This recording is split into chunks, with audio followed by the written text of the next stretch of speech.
আজকে আমরা সপ্তম শ্রেণীর ইতিহাসের প্রথম অধ্যায় থেকে যে প্রশ্নগুলি রয়েছে সেই প্রশ্নগুলি নিয়ে আলোচনা করব। তো চলো শুরু করি।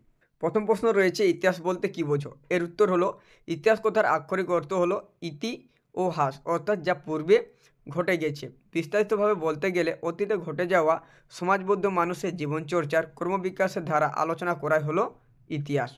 তবে সব অতীতই ইতিহাসে স্থান পায় না। যে সকল অতীত ঘটনা ঐতিহাসিক গুরুত্ব সম্পন্ন তাই ইতিহাসের পাতায় স্থান পায়।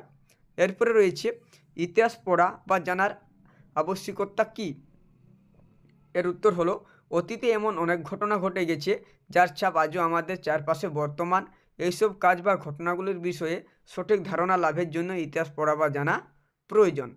এরপরে রয়েছে পরে, ইতিহাসের উপাদান কাকে বলে? এর উত্তর হলো, পুরনো দিনের যেসব জিনিস বা বস্তু থেকে আমরা অতীতের কথা জানতে পারি তাই ইতিহাসের উপাদান নামে পরিচিত।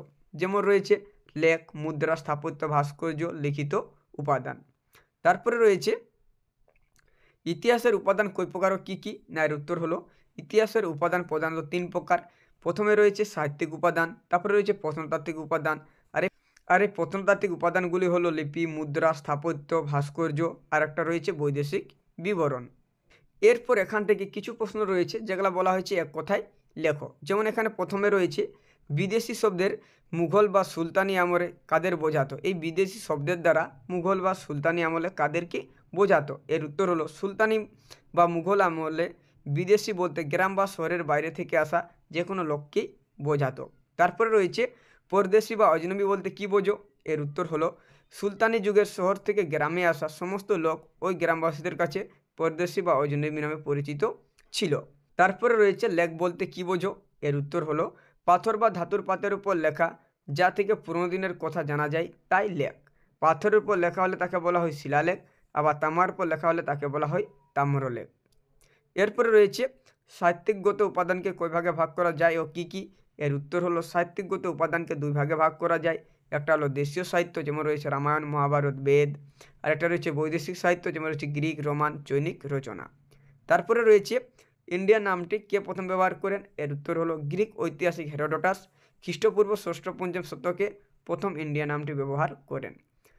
এরপরে রয়েছে, ঐতিহাসিকরা ইতিহাসকে কয়টি যুগ বা পর্বে ভাগ করেছে?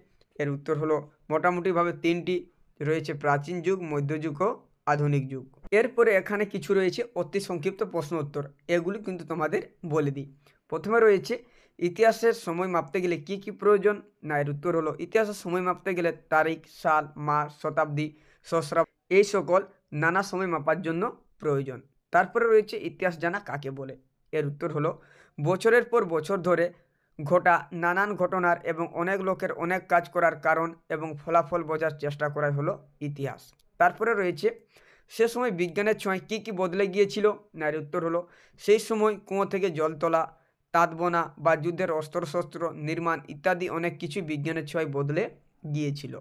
এরপরে রয়েছে, ইন্ডিয়ান নামটি কে প্রথম ব্যবহার করে? এটা এর আগেও পেয়েছি, খুবই গুরুত্বপূর্ণ প্রশ্ন কিন্তু, যে খ্রিস্টপূর্ব ষষ্ঠ-পঞ্চম শতকে গ্রিক ঐতিহাসিক হেরোডোটাস ইন্ডিয়া নামটি প্রথম ব্যবহার করে। তারপরে রয়েছে, ইতিহাস সময়কে কয় ভাগে ভাগ করেছে? তিন ভাগে, প্রাচীন, মধ্য, আধুনিক। এরপরে রয়েছে, কিভাবে এদেশে আলু খাওয়া চালু শুরু হয়? না, এর উত্তর হলো, পর্তুগিজদের হাত ধরে এদেশে রান্নায় আলু খাওয়ার প্রচলন কিন্তু শুরু হয়। তারপরে রয়েছে, সে যুগে কোনটি ধর্ম প্রচারের মাধ্যম হয়ে উঠেছিল? না, এর উত্তর হলো, সাধারণ লোকমুখের ভাষায় সে যুগে হয়ে উঠেছিল ধর্ম প্রচারের মাধ্যম। তারপরে রয়েছে, ইতিহাসের উপাদানগুলিকে কী কী ভাগে ভাগ করা যায়?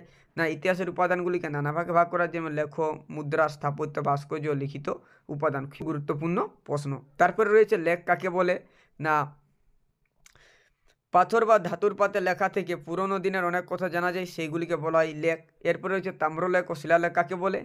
না, লেখগুলি তামার পাতে লেখা হলে তাকে বলা হয় তাম্রলেখ, আবার লেখগুলি পাথরের উপর লেখা হলে তাকে বলা হয় শিলালেখ। তো এই হলো তোমাদের ইতিহাসের প্রথম অধ্যায় থেকে কিছু গুরুত্বপূর্ণ প্রশ্ন উত্তর।